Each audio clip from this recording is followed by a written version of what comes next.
Oi, gente, bom dia, tudo bom? Vamos começar aqui agora nosso webinar, titulado Hidrogeologia em Meios Cársticos. Ele tem por objetivo apresentar, a partir de dois exemplos reais aqui no Nordeste do Brasil, como a compreensão do entendimento da evolução do relevo em áreas cársticas auxilia no entendimento hidrogeológico da região. Então, o objetivo principal é apresentar como a elaboração de um bom modelo conceitual, principalmente no que tange a evolução do modelado do relevo kárstico, consiste em uma ferramenta do entendimento do comportamento hidrogeológico de uma região. Gosto sempre de começar pela etimologia da palavra. O termo karst, ele deriva do pré-indo-europeu karst, que é pedra dura e deserto, ou deserto de pedra. Então, a primeira característica evidente de um karst evoluído é a ausência de escoamento superficial. Esse fluxo se dá preferencialmente por uma complexa trama subterrânea. E a paisagem kárstica, quando eu falo paisagem, já é algo inerente o natural somado ao antrópico, é um terreno de rochas solúveis que são alteradas pela ação da água, seja por dissolução ou desagregação mecânica. Então, por definição, um karst tem como agente principal formador do relevo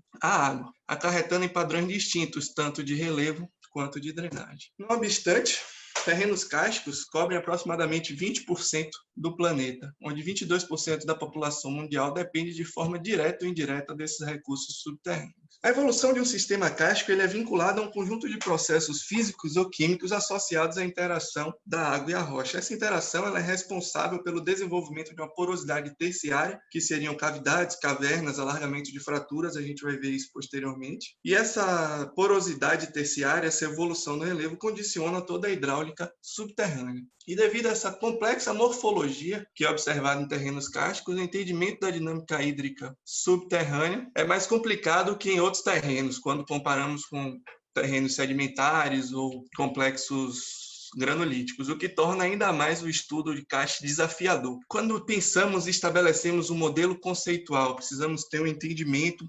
hidrogeológico de uma região. A gente leva em consideração diversos fatores. Aqui eu destaquei os que considero o principal deles, já a morfologia, que no caso do karst não adianta eu entender apenas como se configura atualmente minha morfologia, eu tenho que compreender todos os processos que chegaram até a configuração atual. A hidrologia, o clima, novamente, se a gente pensar num clima de uma forma estática, a nossa compreensão vai ficar bastante limitada, a gente tem que pensar como o clima influenciou e interagiu com o relevo ao longo do tempo, condicionando a porosidade terciária, a geologia e o uso do solo. Na verdade, não só o uso do solo, como a vegetação. A vegetação e o uso do solo são duas propriedades muito importantes para a gente entender, por exemplo, o balanço hídrico de uma região. Quando a gente pensa em geologia de terrenos kársticos, logo vem em mente rochas carbonáticas, mas não é só isso, Diversos outros tipos de litologia podem formar um karst, apenas por definição, o que é que tem que ser necessário que o principal agente formador do relevo seja a água, e a gente vai discutir posteriormente quais os principais processos formadores do relevo e qual a implicação que isso pode vir a ter na produtividade de aquíferos. Mas um karst também é formado por evaporitos, pode ser formado em casos mais raros por granitos, basaltos, rochas siliciclásticas. Temos algumas cavernas aqui no meu estado, eu sou baiano, formado em arenitos e meta-arenitos. E também tem um caso bastante peculiar aqui do território brasileiro, que são karsts formados a partir de formação ferrífera.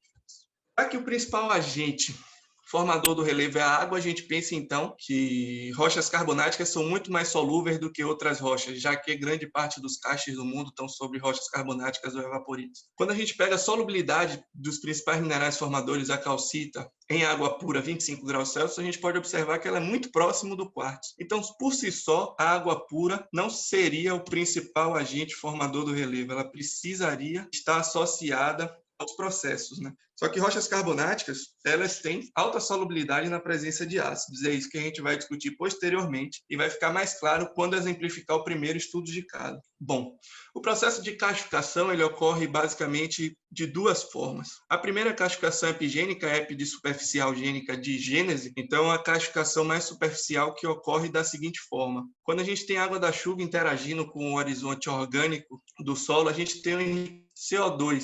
CO2 mais água forma um ácido fraco, que é o ácido carbônico. Esse ácido carbônico vai ser o principal agente de solução da rocha e formação do relevo, E a outra karstificação hipogênica, o hipo de dentro, uma gênese de dentro do karst, ela ocorre basicamente pela hidrólise de minerais disseminados na rocha. Aqui no caso, que é o exemplo que a gente vai ver, o nosso exemplo 1. Hidrólise de minerais sulfetados formando um ácido sulfídrico, que é um ácido também fraco, mas quando comparado ao ácido carbônico, ele é muito mais agressivo ao sistema. Então, basicamente, a gente tem esses dois processos de dissolução principais atuantes no cache. Um outro processo é a desagregação mecânica, ou processo de Pipe, que é muito observado em rochas siliciclásticas. É descrito por diversos autores que, quando se produz um cache em rochas siliciclásticas, é produzido um grande volume de material residual, insolúvel, e esse material tem que ser removido mecanicamente. A solubilidade da sílica, ela aumenta com a temperatura, isso é fácil de entender, né? É proporcional à taxa de difusão do meio, assim como quando a gente mistura leite em pó na água, se a água estiver quente, ele vai diluir com a maior facilidade, porque o estado de agitação molecular é maior e, por conseguinte, a interação entre sólido e água também será maior, e um pH elevado, um pH básico. E para ocorrer cachificação em rocha siliciclástica, a gente tem que ter uma alta demanda hídrica. Por quê? Porque sempre tem que estar limpando e varrendo aquela região, né, formando realmente uma desagregação mecânica e instabilidade tectônica para o nível de base não flutuar com o tempo e poder cada vez mais esculpir o relievo. Bom, e o que é o conceito da tripla porosidade, que realmente é o que rege o comportamento hidrogeológico em cache? Na tentativa de descrever, analisar e principalmente modelar o fluxo subterrâneo em aquíferos cársticos, iniciou-se esse modelo de tripla porosidade que é amplamente discutido em diversos estudos, né? Ele é formado basicamente por três componentes.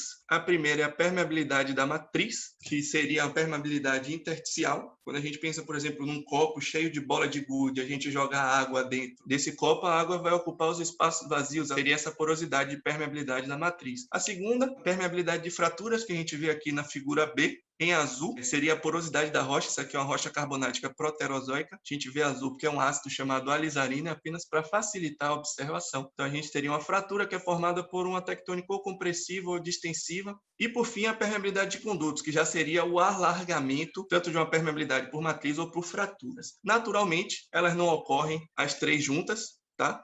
Tipicamente se ocorrem associadas a dois tipos de porosidade. Então, seja ela, por exemplo, a gente vai ver aqui por fraturas e por condutos, ou por vezes por matriz e por condutos, se um cache inibido por matriz e por fraturas. Em A aqui eu pulei, mas basicamente a gente veria uma permeabilidade da matriz, mas aqui evidenciada uma porosidade, que esses grãos, na descrição sistemática das lâminas, eles estão poucos conectados, né? Associado a uma diagênese ou um metasomatismo tardio. Bom, o primeiro estudo de caso foi uma parte de um trabalho do meu mestrado que teve como objetivo compreender como a evolução hidrogeológica ela determina sua evolução morfológica e discutir como as características hidrogeológicas atuais ajudam na composição do relevo. Para isso, foram realizadas análises químicas, isotópicas de isótopos estáveis, estudos de campo e petrográfico. A área de estudo foi localizada na porção central da Chapada Diamantina, e aqui a gente vê no mapa, em amarelo, são coberturas recentes, cenozoicas, a formação salitre, que é formada por calcários e dolomites do neoproterozoico, e marrom e cinza são rochas siliciclásticas, neoproterozoicas e mesozoicas. Aqui a gente vê os poços e as dolinas nessa cor mais rosa. Nessa região, ela engloba um dos balneários mais importantes aqui da Chapada Diamantina, que seria a nascente da Pratinha, e ocorre uma questão bastante peculiar e interessante lá, que esse sistema, como um todo, eles têm basicamente três exutórios. A gente vai discutir posteriormente, mas tem esse Riacho das Almas, que é um talhão, é um exutório, Riacho Água de Rega Lapa Doce seria um, e Riacho São José Pratinha seria o terceiro. Só que somente a Pratinha, ela é um exutório perene. Todos os outros são intermitentes. Tá? E o objetivo do estudo também foi compreender o porquê. Porque é só um pequeno pedaço de toda essa bacia que litologicamente, aparentemente até então, ela era bastante semelhante. Morfologicamente também a gente pode ver pela distribuição de dolinas e tem uma evolução de relevo semelhante.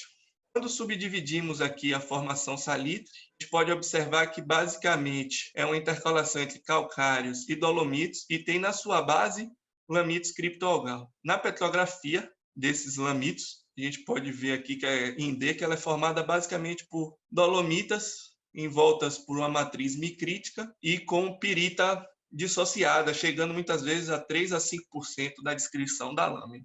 O processo de dissolução na área de estudo foi um tema bastante controverso ao longo de anos, né? Muitos estudos já foram feitos nessa região, entretanto, os principais processos de cachificação e como realmente o relevo se formou ainda causava uma lacuna importante no conhecimento atual, né? Segundo Palmer, que é um um autor também bastante importante que tem diversos trabalhos na literatura a respeito do tema. Quando o ácido carbônico é o principal responsável pela dissolução da rocha, o índice de saturação de calcito e dolomita apresentará uma dependência em função da pressão de CO2, temperatura e STD. Então, a partir disso, a gente tinha as análises químicas, calculamos a pressão de CO2 e fizemos uma matriz de correlação de Spearman para dados não paramétricos. Essa matriz ela mostrou uma não dependência entre esses elementos, sugerindo, então, que o ácido carbônico não é determinante no sistema, ele tem que ter um mecanismo auxiliar. A partir daí, a gente propôs essa correlação, que a gente vê aqui no eixo Y, cálcio e magnésio em sua fração molar, que seriam os principais elementos que sobram na dissolução das rochas carbonáticas da região, em função do bicarbonato, que é o principal ânion formado pelo processo de dissolução epigênico, e em B, a gente tem o sulfato, que seria o principal ânion formado no processo de dissolução hipogênica. E a gente observa uma elevada correlação entre os dois elementos, sugerindo, então, que na área de estudo a evolução do relevo existe a partir da coalescência de dois processos. O primeiro, hipogênico, e associado a ele, uma dissolução epigênica. Esse tipo de dissolução no relevo, ela deixa marcas, obviamente, né? Deixam características bem marcadas. Entretanto, como sabemos, a evolução no relevo é policíclica e muitas vezes eventos de grande precipitação, como é bem mapeado aqui no quaternário, podem ter mascarados feições hipogênicas, o que torna, então, a interpretação em campo e visual muito complexa. Bom, aqui embaixo é a fórmula, né, que formaria, então, a gipsita, a partir do ácido sulfídrico dissolvido em água, e a gente observa num sistema de caverna lá, formado por exudação, esse mineral, corroborando com a interpretação até então somente da química da água. Bom, não obstante, aqui a gente vê nesse gráfico a profundidade em função da capacidade específica dos poços medidos. Capacidade específica é um bom meio de se determinar a produtividade assim de forma rápida, porque é basicamente quanto de vazão meu poço tem por metro de rebaixamento. E a gente observa duas zonas mais produtivas. A primeira, até 60 metros, e uma segunda, entre 91 e 120 metros. Quando a gente pensa lá na contextualização, voltando um pouquinho, a gente sabe que uma calcificação por ácido carbônico nos traz uma porosidade maior na superfície, que é a água da chuva meteórica. Já uma calcificação que a gente tem associada aos lamitos criptoalgais vai nos dar uma calcificação mais profunda, dando assim zonas de diferente produtividade no aquífero. Outra importante ferramenta no entendimento e distribuição de sistemas cársticos é a utilização do isótopo 13 de carbono, né? O carbono não tem só o representante radiogênico, o isótopo 14, ele também tem o isótopo 13, que na maioria das vezes, né, para rochas carbonáticas da região, quanto maior a interação entre água e rocha, maior essa relação de isótopo 13 na água. A gente vê aqui nesse mapa mais à esquerda, os tons em azul representam áreas mais depletadas e em cinza a gente tem áreas com a maior interação água-rocha. E o que é possível a gente observar é que existem três sistemas cársticos. O que é que significa sistema kárstico? Por definição, nada tem a ver com sistema aquífero, tá? Sistema kárstico são sistemas com pouca ou nenhuma continuidade lateral. Isso já tinha sido definido pelo Laureano em sua tese de doutorado a partir de dados morfológicos de caverna. E os dados de isótopo 13 corroboram com essa interpretação, mostrando aqui o primeiro sistema, o sistema Riacho das Almas, que é um talhão. Aqui em vermelho a gente tem a topografia das cavernas, cedidas pelo grupo Bambuí de Espeleologia. Posteriormente a gente tem um outro sistema, que é o Riacho Água da Rega, Lapa Doce, e por fim, o Riacho São José, Pratinha. Então, a gente tem, a partir de observações morfológicas e hidroquímicas de isótopos estáveis, que o sistema kárstico em estudo ele é formado por três zonas que podem ter pouca ou nenhuma continuidade lateral. Isso fica evidente quando a gente observa, por exemplo, que só um desses sistemas tem uma elevada produtividade, que seria o Riacho das Almas, Pratinha. Aí vem a primeira pergunta a se fazer. Por que só esse sistema kárstico tem essa elevada produtividade? Para responder isso, a gente pensou em espacializar o sulfato presente na água e a gente observa que grande parte do sulfato ele apresenta em maiores teores, variando de 0,4 a 42, no lado leste da área de estudo, coincidindo justamente com o sistema mais produtivo, né, que mantém a principal nascente da região. E a gente observa também uma relação entre a quantidade de sulfato e a produtividade dos poços na água subterrânea. Aqui a gente tem duas medidas do Murilo Vale, que ele fez em 2014, e a Pratinha, principal exutório da região, tem aproximadamente 1 metro cúbico de água por segundo, é um valor considerável. E na interpretação do estudo é justamente por isso. Por que lá é maior? Porque na região a evolução morfológica ela é inerente a dois processos distintos de castificação. E nessa região, a castificação hipogênica, que é muito mais agressiva ao meio, tem uma capacidade maior de formar uma porosidade terciária e alargamento das fraturas, é mais evidente nessa porção do aquífero. E as lâminas também que a gente descreveu, principalmente com a maior quantidade de pirita, são associadas a essa porção da área de estudo. Aqui é um outro estudo de um amigo meu, Tiago Gonçalves, que também é funcionário lá na WST, e fomos colegas de trabalho. Ele espacializou as potencialidades hídricas, né, a transmissibilidade na bacia de Irecê como um todo, sendo que nossa área de estudo é só aqui a sul. Então, a outra metodologia também sugere que a parte leste é muito mais produtiva que o restante do aquífero. Vou dar um spoiler aqui, Tiago, se você estiver me ouvindo, me perdoe, mas está sendo executado agora um estudo só para a parte sul, já tem os resultados, e a gente observa que realmente essa delimitação do sistema cástico ele é evidenciado também na potencialidade hidrogeológica do aquífero. Bom, além desses sistemas, a gente vê aqui na nossa figura A os principais alinhamentos das cavernas, que já também auxiliaria no entendimento do fluxo subterrâneo. O fluxo subterrâneo tende, obviamente, a acompanhar esse alinhamento. Além disso, quando a gente faz uma análise de componentes principais dos isótopos de oxigênio e deutério, a gente observa que existem sistemas cársticos isolados. Então, além desses sistemas, existem pontualmente sistemas cársticos isolados que apresentam pouco ou nenhuma continuidade lateral e com uma assinatura isotópica totalmente distinta. A gente sabe que o isótopo tanto de deutério quanto de oxigênio ele é inerente à recarga, né? Então, claramente, quando a gente vê uma distorção muito grande entre esses elementos, significam águas de recarga totalmente distintas. Bom, essa apresentação é parte, como eu falei, do meu mestrado, foram basicamente 3 produtos. Esse primeiro artigo da Revista Brasileira de Geomorfologia foi o que eu apresentei para vocês em parte, tem muito mais coisa no estudo. Convido a todos à leitura. Caso tenham alguma dúvida ou não concordem em algo, eu também tenho algumas coisas que não concordo mais, não apresentei aqui. Vocês vão ter meu e-mail no final da apresentação, assim como no artigo tem meu e-mail e eu estou à disposição para discutirmos. Outro produto foi um de hidroquímica, né, intitulado Ferramentas Hidrogeoquímicas Isotópicas aplicadas no entendimento de processo de salinização de águas subterrâneas. E, por fim, foi um estudo de uma metodologia que eu elaborei junto com o professor da FMG, Paulo Galvão, e meu professor do mestrado, Luiz Rogério, de susceptibilidade a terrenos cársticos. Então, fica o convite para a leitura. Bom, e agora vamos para o nosso segundo estudo de caso. É uma mineradora, também no Nordeste aqui do país, mas agora em rochas carbonáticas do Cretáceo. Então, a gente tem um hiato deposicional aí de alguns milhões de anos, tá? A primeira coisa que vai causar uma estranheza é o mapa. O mapa está meio estranho. Por que está meio estranho? Porque é um mapa do relatório e por questão de confidencialidade eu tive que tirar algumas coisas do mapa.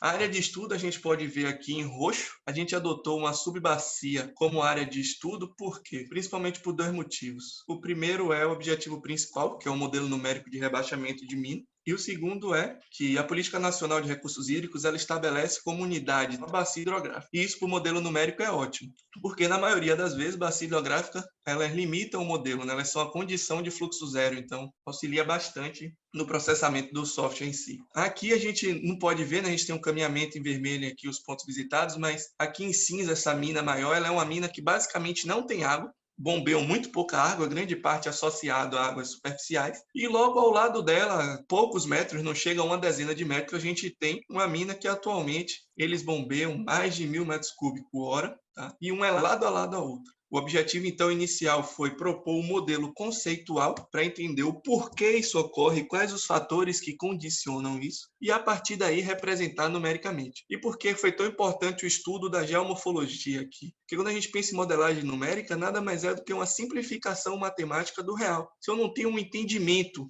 correto do que ocorre, sim, meu modelo não vai servir para nada. E esse estudo, a geomorfologia, foi muito, muito eficiente no entendimento, inclusive nos proporcionou entendimento de condições de contorno, de aberturas de fluxo, que a gente vai discutir posteriormente. Na região lá ocorriam basicamente 4 litologias, a primeira pouco menos de 1% da área na unidade de pântano. O aquífero Barreiras, que ocupava 43% da área, é formado basicamente, né, por arenitos intercalados com material argiloso. Ele tem um importante papel no mecanismo de recarga da região e também na morfologia. Na maioria das vezes, é o Barreiras que controla a morfologia da região. As rochas carbonáticas propriamente ditas é o aquífero Sapucaí, um quadrilhinho mais azul claro, e a unidade Aracaju. A título de modelagem numérica, essas unidades com um pouco mais de 1% não foram utilizadas, porque não tinha dado e ia atrapalhar mais do que ajudar. Aqui, de novo, são as cavas. Essa cava mais de cima não tem água, anidra quase, e a cava de baixo, um bombeamento absurdo que não reduz 1 milímetro de bombeamento. E aqui são as rochas do Sapucaí, basicamente representado por essas duas rochas que a gente vai discutir mais no modelo conceitual.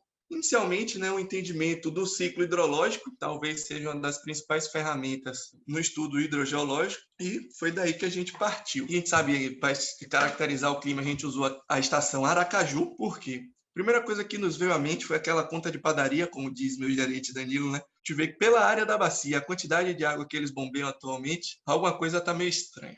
Então, vamos entender o ciclo hidrológico e, a partir daí, tirar nossas conclusões e sintetizar isso numericamente no modelo de fluxo. E a gente viu lá que a precipitação na estação Aracaju média para o tempo, que eu não lembro agora, é de 1.169 milímetros ao ano, sendo que 974 milímetros ele evapora, ou por evaporação, que seria a energia direta do sol, que bate e tal, evapora, ou por transpiração da vegetação. Isso não dá uns excedentes de 195 milímetros por ano, o que corresponde a pouco mais de 17%.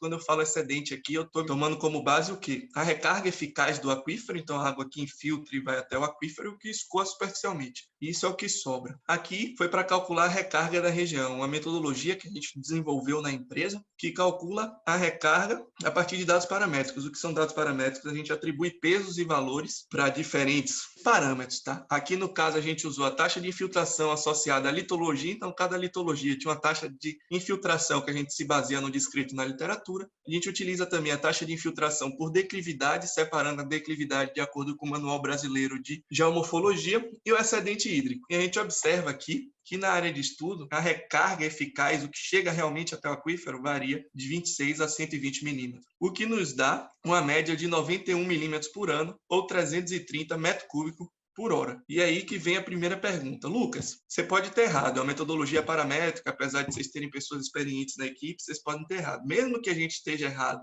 pelo dobro, que é o máximo de excedente hídrico, ainda assim não chega a 1/3 do que eles tiram de água atualmente na mina e não rebaixa 10 centímetros da mina, tá? Então eles tiram 3 vezes mais do que 330 metros cúbicos por hora, sem nenhum tipo de rebaixamento. E aí, então, a gente parte para o modelo conceitual. Eu não vou falar coisa por coisa aqui, é só basicamente como a gente fez esse modelo conceitual. Na maioria das vezes, como todo estudo, a gente não tem todos os dados disponíveis, e a gente tem que ir para a guerra com as armas que tem. A gente faz uma vasta revisão na literatura pertinente ao tema e, a partir daí, concebe e elabora nosso modelo conceitual. O que eu vou chamar a atenção aqui é só os dados de transmissividade calculados por Ribeiro em 2017, que mostram uma variação bastante grande nos dados de transmissividade desse aquífero. Ela fez o doutorado numa região próxima, e isso é característico de rochas de aquíferos carbonáticos propriamente dito, como a gente vê na mina, um espaço geográfico muito próximo, com uma produtividade totalmente distinta. Petrograficamente, ela caracterizou que, apesar de lá serem rochas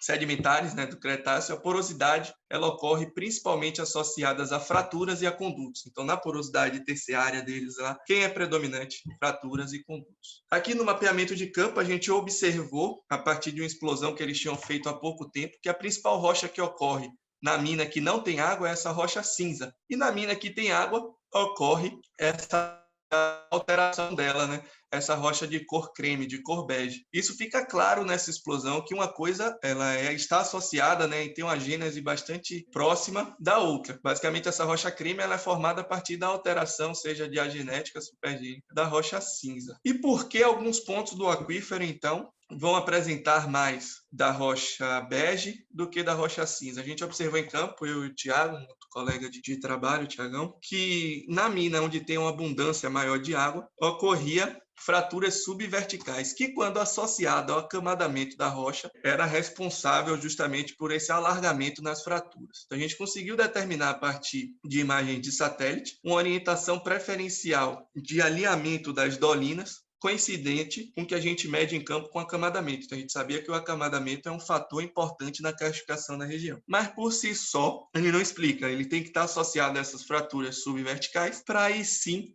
a gente tem porções com elevada produtividade no aquífero. Bom, e aqui é uma seção que está fora de escala, mas foi só basicamente para exemplificar de novo o que a gente já observa no estudo de caso 1, que aquíferos cársticos eles podem ter pouco ou nenhuma continuidade lateral, e essa continuidade lateral, assim como a produtividade do aquífero, ela está associada à sua evolução morfológica. Se a água é o principal agente formador do relevo, então a interação entre água e rocha é o que nos dá o entendimento da produtividade realmente do aquífero propriamente dito. Uma outra coisa que eu tinha esquecido de falar. Qual a conclusão que a gente chega, então, quando volta ao nosso mapa da geologia? A gente pode observar aqui que os limites impostos pelo Barreiras, o limite fisiográfico, nada tem a ver com o limite hidrogeológico. A gente chega a essa conclusão a partir da elaboração do modelo conceitual, principalmente no entendimento ali dos mecanismos de recarga. E isso faz muito sentido, né? Se a gente pensar que diversos estudos já mostram que a evolução do relevo é policíclica, existem estudos de traço de fissão de apatita aqui na Bacia do Recôncavo, traço de fissão de apatita na Chapada Diamantina,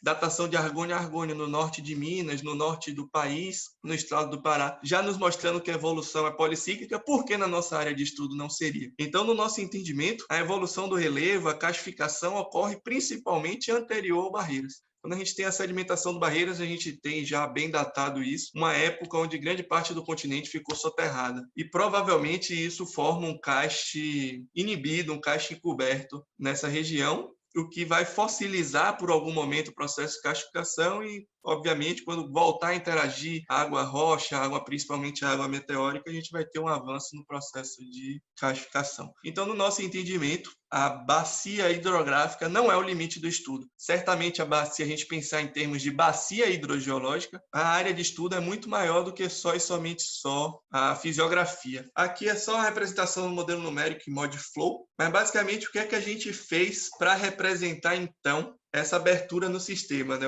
A confecção da elaboração do modelo conceitual me sugeriu que, numericamente, eu estava errado. Se eu assumisse a bacia hidrográfica como uma condição de contorno, meu modelo ia secar e não ia representar, porque eu queria, que era calcular quanto de água eu vou esperar a partir do aprofundamento das bancadas na mineradora. Então, a gente usou uma condição de abertura do sistema a partir de uma condutância. Então, a partir de um valor que facilita ou não a passagem de água, essa água pode sair dessa parte mais a oeste para dentro do modelo. E isso a gente só teve esse entendimento a partir do modelo conceitual e principalmente do entendimento da evolução morfológica do relevo, né? Quais os aspectos da morfologia que condicionam agora a hidráulica subterrânea.